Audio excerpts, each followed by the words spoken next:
I'm going to try to make this post as quickly as possible. So, as you all know, I did a whole video about this woman whose name is KJ the Activist, and basically saying that we appreciated what she said at front of those police board of commissioners because she pretty much said all of the right things and everything like that. But a lot of people was kind of skeptical at the same time because they noticed that when she was going on her rant, she was reading off of her phone. And, it didn't come from what people will believe to be from the heart. They said, why would she have to read what she said? Why would she have to type up what she's going to say before saying it? And why did it sound so rehearsed and everything like that? Even though what she said was absolutely true. And then this post comes up. Now, mind you, this post came up on November the 3rd, 2020, which was days after she had did her rant in front of the police board of commissioners out in Kansas City, Missouri. And it says, Black/queer liberation has always been spearheaded by Black women. And there it goes again with the X right there where the E should be. And if the Black men in your life don't acknowledge this and take the passenger seat, you don't need them around. First off, the X in the women again. Remember when I had my light bulb moment in one of my videos, my Twitter analysis video, the one called Attack of the Maggle, where they put the X where the E or the A should be because they're trying to keep themselves separate away from the men while still identifying as a woman. I swear to God. It's crazy because feminism was brought to them by white women, and I have yet to even see white women do something like that. I'll say that again. Feminism was brought to Black women by white women, and I haven't even seen white women go that hard as to put an X right there where the A or the E should be in the word women. Especially since feminism, they are all for women, but you go taking the X and putting it where the E should be. You're taking away a piece of your identity. But a lot of them don't like to identify as a gender anyway. They like to go by pronouns. That's why they have a nickname now for them on Twitter called Pronoun Twitter or Pronoun in the Bio Twitter. Those who go by they and them and whatever in there. And then she says, the Black queer liberation has always been spearheaded by Black women with the X. Black women, I need y'all to understand something. When I say that you being, and this is not all of you, but it's too many. It's a collective. You being on the front lines or you literally being a defense mechanism for those in that academy is going to come back to bite you. That leads to posts like these. And now they're always going to expect you to be there and not be there for your man who happens to be heterosexual. Now, basically, you have to dump him and come with them. So basically, they're trying to get you again to dump your man to be with somebody else. Just like how they did back in the day. You can't have a man in the house if you want to get this good government assistance. They're doing it again, but through this. At least that's how I'm reading it. And then she says that the Black men in your life, and you know how I know that she's trying to keep it separate? Because now she has the E there where it should be in the word men. If she wanted to make it look equal, she would have put an X there, but she didn't. Although it would have looked stupid regardless, because it looks stupid where she has women. But anyway, if the Black men in your life don't acknowledge this and take the passenger seat, again, putting the man in a subservient position and putting you as the head. And the thing is, it's all mental gymnastics. It's all up to, though, the person who reads this and who is directed to, if it's up to them to determine if they'll fall for it or not.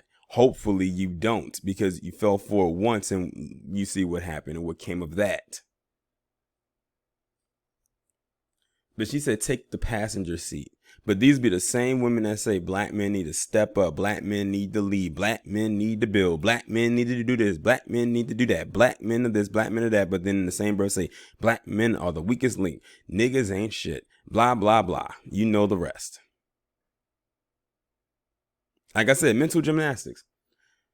And she said they don't take take the passenger seat. You don't need. Well, first off, She says, the black men in your life don't acknowledge this. Basically telling you, if a black man doesn't kiss your ass and tell you that you were the ones that spearheaded this movement, not that many black men who are heterosexual for the most part give a damn. Let's not forget that it was the academy that came to us back in the day for cover. Hell, some of them probably who was in other communities, other ethnic backgrounds came and ran to us for protection from those mobs that didn't accept who they were. But all of a sudden, it's the liberation movement of people in the academy is being spearheaded by black women with an X. Then she says, then you don't need them around. So basically, if the black men in your life don't accept the academy or their lifestyle for what it is. Now, mind you, they're not being this and that phobic, even though if you read between the lines, that's what she's trying to say, that black men are the most homophobic. Where have we heard that one before and how many times? Then kick them out of your life and be around men that will accept it. That's basically what she said. I don't think I can break down her tweet any more than that. But here's the thing. If you go to her timeline on Twitter, this is what you'll see a lot of on her page. This is just one tweet that people was able to get and put out there to let people know what time she was on. So yeah, why she said what she said was good and everything in front of the police board of commissioners. This is her real agenda right here. This is what she's really all about. And mind you, like I said, she's 20 years old. She's young. And already this is where her mindset is at. She's a whole nother generation from me. She's 11 years younger than me, a whole nother generation. And that's what's going to be taught to these little girls out here. This right here. And remember what I said in the other video. Now that was posted by a black person, that weakest link chain or whatever, which I'm sure was posted by a black so-called feminist. That was posted by a member, most likely in the academy. Are y'all seeing a pattern here? Remember what I told you about that Trinity? The only way you could be pro-black is if you are a black woman, a black member in that academy, whether you are a man or a woman, but especially a woman, and if you have a disdain towards black men. And in this tweet, we have something by a black woman defending the academy while shunning black men. She did the Trinity all in one tweet. And it wasn't even a long tweet.